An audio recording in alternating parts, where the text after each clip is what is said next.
Hello there internet dwellers, welcome back to another video. Today we are going to be watching 3 videos. Some of them were submitted on my Discord, but I won't be shouting them out because so many of you actually submitted this one video that it would be unfair shouting out one person and not the rest. But you guys know who you are. Okay, let me just tell you what, let me do something different. Now, this is where it began. Analog horror, pigs. Obviously, urban spook is a big thing on this channel. You know, a lot of people like watching my reaction to urban spook, and I appreciate you guys wanting me to watch this one. But here we go. So 1, 2, 3, 4, 5, 6, 7. Okay, 7. I know that doesn't sound like a lot, but usually in this scare bass submission, there isn't a lot of submissions of the same video. So 7 of the same submission is crazy. So if you saw your name there, then thank you very much for the submission. We're not even doing that one just yet. This one is Arnoldson Alone by Mr. Manticore. This is the second to last. The finale is actually out now. I'm not sure if this one was actually recommended to me, but it's like over 2 weeks old now. So if it was recommended, it's way up there in the submission channel. Anyway, we're going to jump into this. So it's called Arnoldson Alone by Mr. Manticore. Be sure to like, subscribe, all that good stuff. And let's jump into this. The following wood engravings were found in Babylon Forest. Everett's story will be narrated by an individual with this is American Wonderland syndrome. So is that someone who was stretched or someone who misses? Oh, okay. Yeah, so the AWS is basically the people who tried climbing these trees when the lightning struck, and they all get stretched horribly and distorted, I think.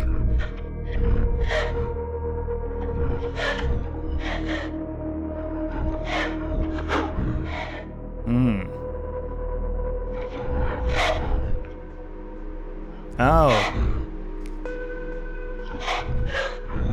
Virginia Arnoldson. That's his mum. But because time doesn't work the same here, so Virginia... No, we're not going to even try and explain this. We're not even going to try and explain this. Let's just move on.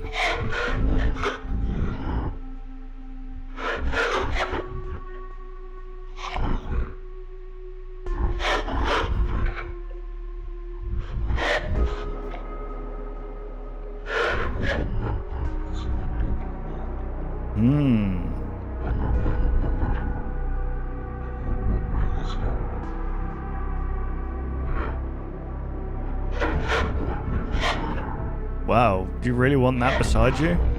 It's like Siren Head.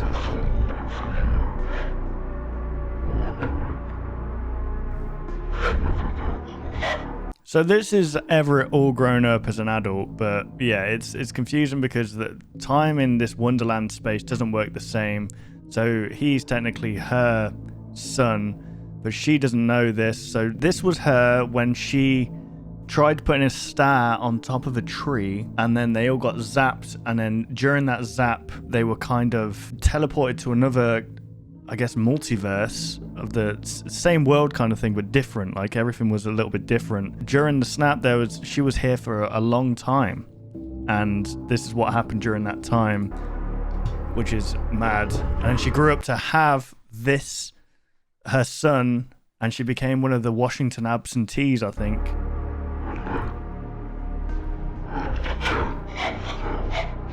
Damn.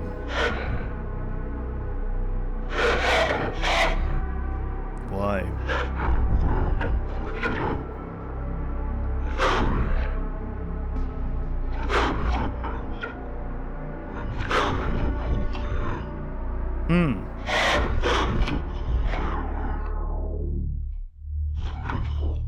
Vertigo.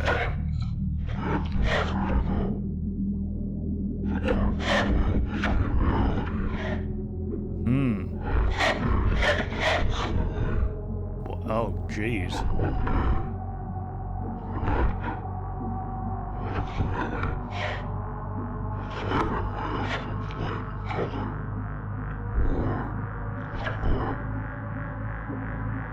Okay.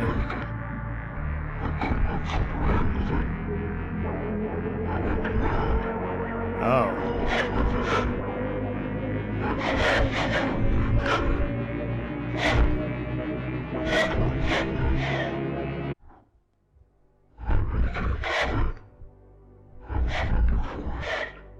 A new forest.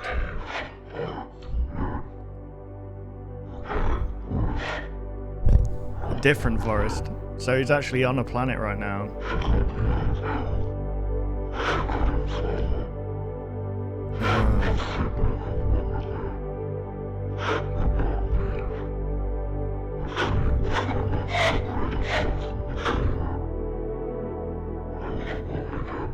Man, the concept. Oh, God.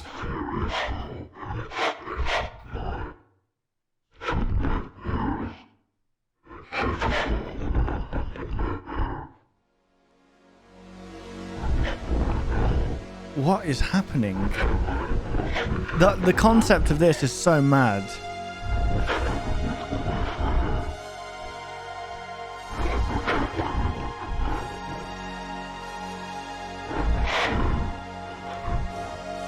Okay, so he wants to save people.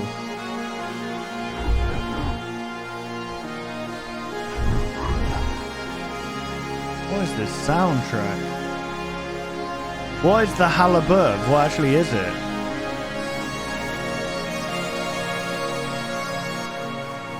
To be concluded. What is with the 80s music?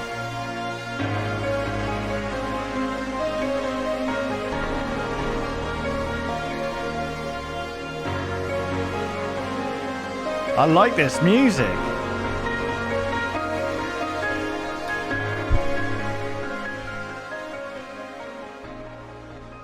April 2023.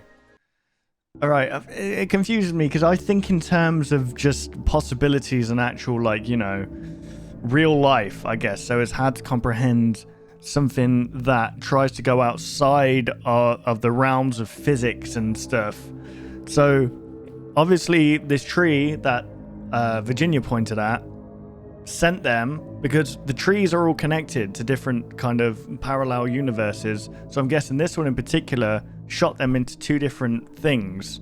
So Virginia would have woken up in Rockefeller, the real life version of the Rockefeller, where he was just an oil tycoon or whatever. I guess that was the downfall of Virginia Arnoldson, and it became horrible. I honestly recommend you guys go check out Mr. Manticore, because the whole Monument Mythos, I'm not sure if it's a retelling of Monument Mythos or if it's a different, if it's just showing different sides of Monument Mythos. I'm not too sure, but you guys should definitely go check it out for yourself. We're going to move on now to Valox, who actually uploaded this to my Scarebaz submission, so thank you for the submission. This is called Last Message, FNAF VHS. Redacted left a message for me as usual, but considering his circumstances, why? He's faced with death, and rather than speak with his family one last time, he provides me with a tape and an audio recording. Here we go, baby. Oh, hey. Hey, well, day 4. I think you can do it. Hey, listen, I may not be around to send you a message tomorrow. You know what's mad? I'm sorry to pause it, but hearing that voice and then meeting Scott and talking to him normally, it's so hard to imagine that voice coming out of Scott.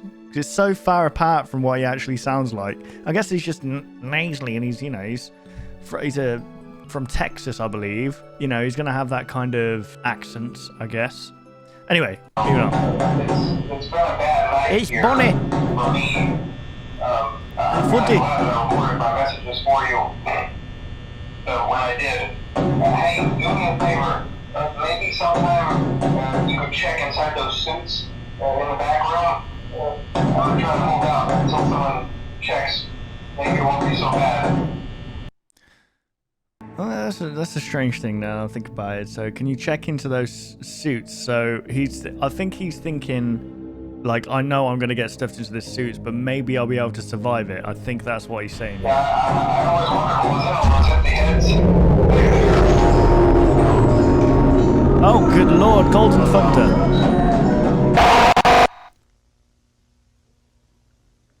Okay. So was that the point of view of that guy? Well, I managed to survive another night, but unfortunately, he did not. He clearly knew he was going to die. Man, you need to spice up this room, man. This is one bland-looking room right here. At this moment. There is no life to this You apartment. could hear it in his voice. So the question I need to find out is, why was he so desperate to leave a message for me of all people? In his last moments, he has family at home, and yet he chooses this That's a good point, actually. for another Then again, you gotta think, I don't know, it's the night shift. They're not really going to be picking up their phones. I don't even know if there was a landline there. Maybe there was. Yeah, there was. It's the phone, isn't it? It just doesn't add up. As everything doesn't in this place. Okay. Well, that whole night, I just couldn't stop wondering, why was that message so important to have been left at all? But playing it back, I noticed this. You could check inside those suits in the back room. I always wondered what was in all those empty heads back there. I decided to document this as a part of my investigation. Okay. So, next stop is the parts and service room at Freddy Fazbear's Pizza. I've got a shift starting soon, so Was this before the last best video? go now, get in there about an hour earlier, check out this tape, and then hopefully not end up like him. Why would you even go back knowing that? Well, he just died. He was just stuffed aggressively, very gorily into a suit. He was just dismembered, and But I'm gonna go back there, and I'm gonna have a good time. So wish me luck, guys. $5 an hour. Okay, back room. Okay, the back room. Parts and service just over here. Okay, so he's doing what? Oh god, so is he gonna find the phone guy in one of these suits? There, that's where he is. Who's you?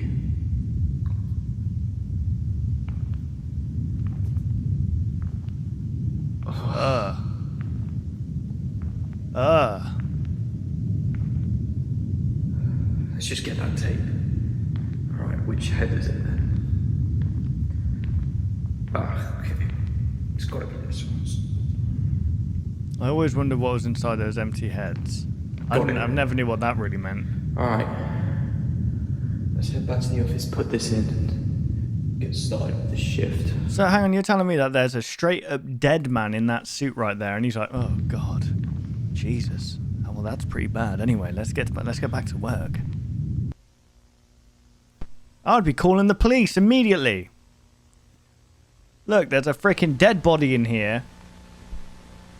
Maybe he wants to find out some kind of truth beforehand, though. Hello, Michael. Michael. If you're seeing this, then I am dead. I know you know about your father and all the awful things he done in his life. I worked with Henry to put a stop to all of this. But it only slowed him down. The night your father died, it wasn't a car crash. He had been found in the back room, impaled by his own creation. Trapped within one of the old spring locks. Henry found him one night when there was a reported break-in. Knowing what he had done, he turned his back on him while he screamed out in pain. We thought he'd be dead by now, but I still hear him shouting. He won't give up.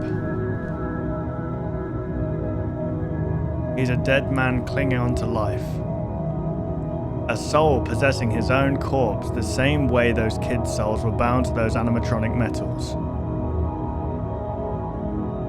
The children are still angry. As I have failed my duty, it is up to you now. We cannot keep containing them forever. You will work with Henry to destroy everything and end this all for good.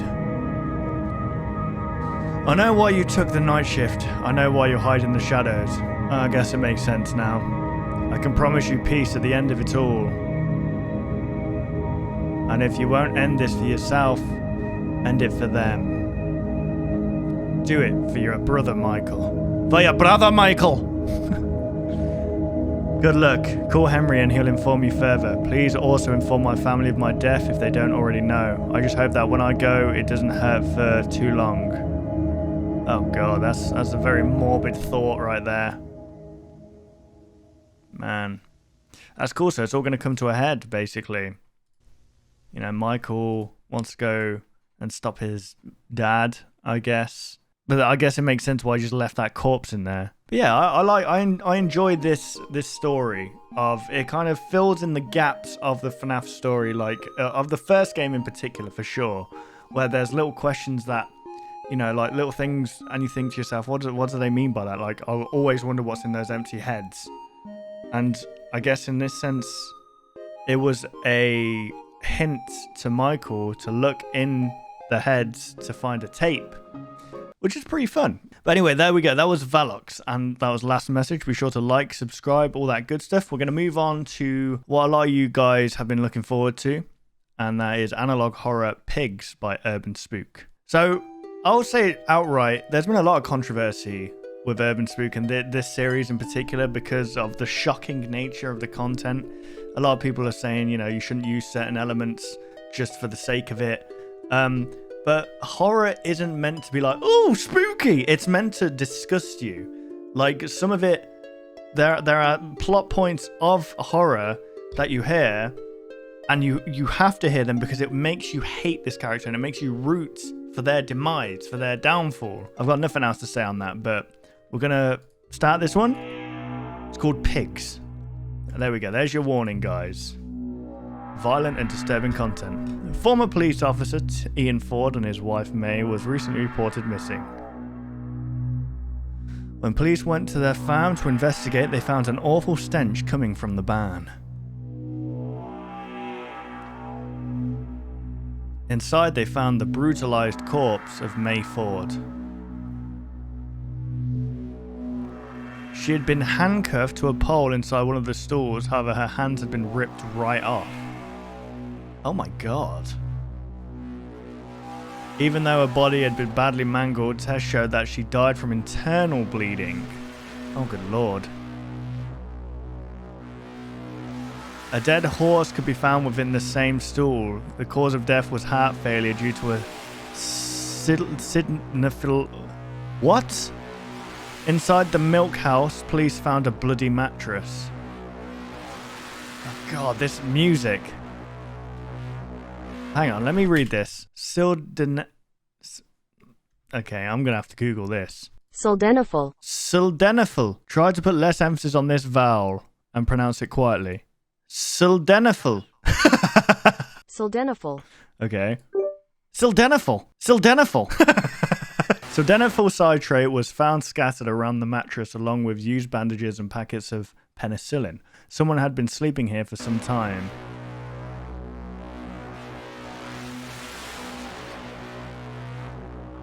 The decapitated head of the Ford's granddaughter was found wrapped in a blanket.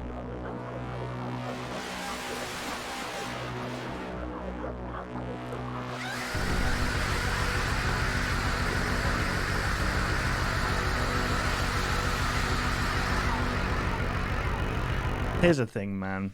Here's the thing. Listen, you know, in horror films, I feel like horror films, they kind of have their limits, right?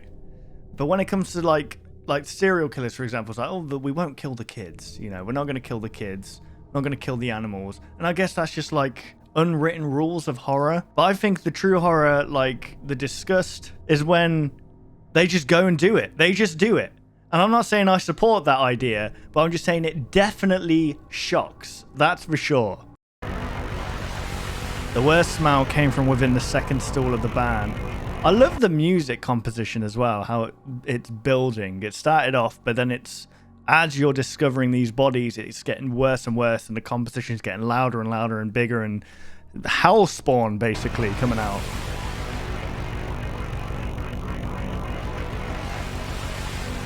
Several faces were found nailed to the walls inside the stall.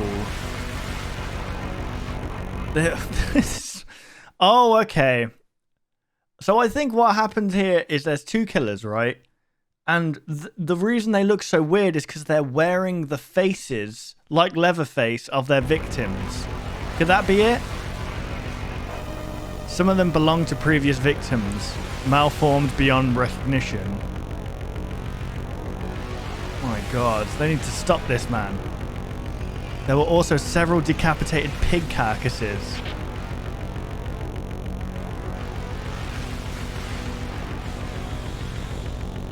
In the middle of the stool lay an abnormally large pig. Its belly had been sliced open and then stitched together again.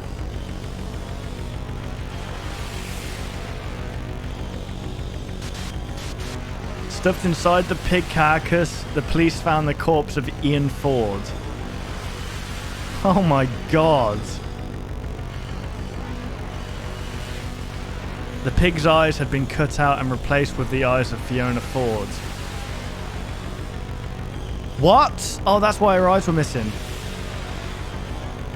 Inside the tack room, police found the rest of Fiona's body along with several disturbing paintings.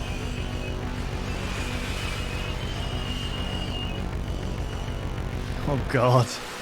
These paintings depict Fiona, Ian and May along with an alarming amount of other victims. Be warned, these images may be very distressing.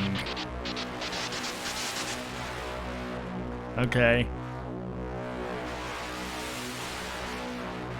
Here are the paintings and their titles.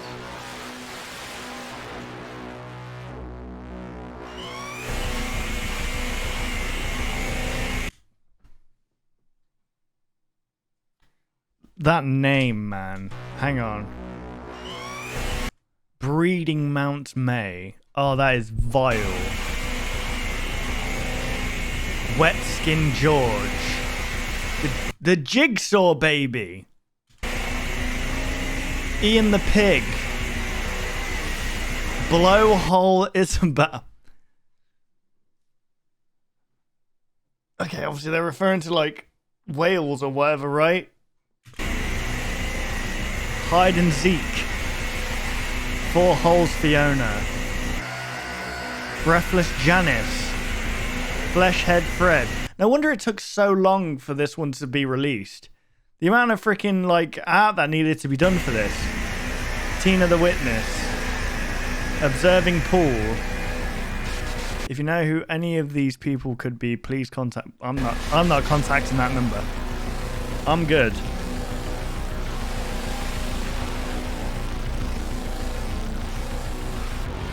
A heavily damaged tape was found in the mud outside the barn.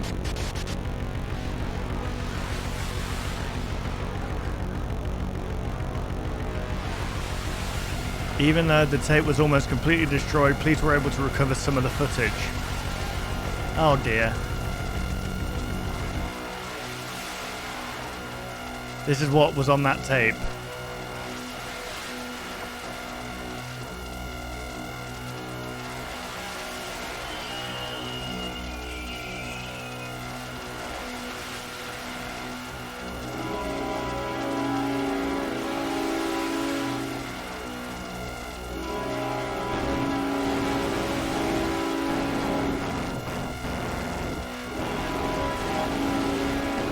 What?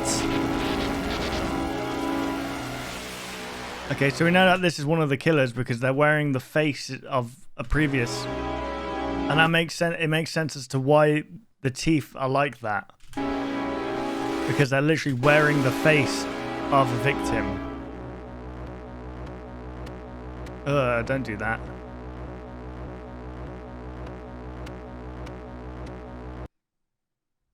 Right. My God. That was... wow. Is what that was. Breeding Mount May, with the mentioning of the horse, it leads one to imagine the terrible stuff that she might have been put through. Internal bleeding! No! I didn't know! I didn't want to know that. Oh, good Lord. This is the only analog horror, right, that genuinely... I mean, there are others, don't get me wrong, but this is the one that genuinely gets a visceral reaction from me. Like a horrific reaction. I enjoy it, okay? I don't care what people think about the work. I genuinely enjoy it. I'm not saying it's not I don't know. I'm just going to leave it there. I enjoy it. You know what? And if people don't enjoy it, they don't enjoy it. It's as simple as that. But, you know, you can't stop people from enjoying a certain thing, and I can't stop people saying that they don't like a certain thing. You know, it is what it is. People have their interests. People have what they enjoy and what they don't enjoy. But there we go. That was Analog Horror Pigs, and that was the final video for today, guys. If you guys did enjoy, be sure to subscribe to all content creators that were in this video. They will be linked down below. Oh, the camera just died. And yeah, if you enjoyed my reaction, why not leave a like, rate, and subscribe, all that good stuff. Thank you guys for watching. I hope you did enjoy, and I will see you guys on the next video. Take care, guys.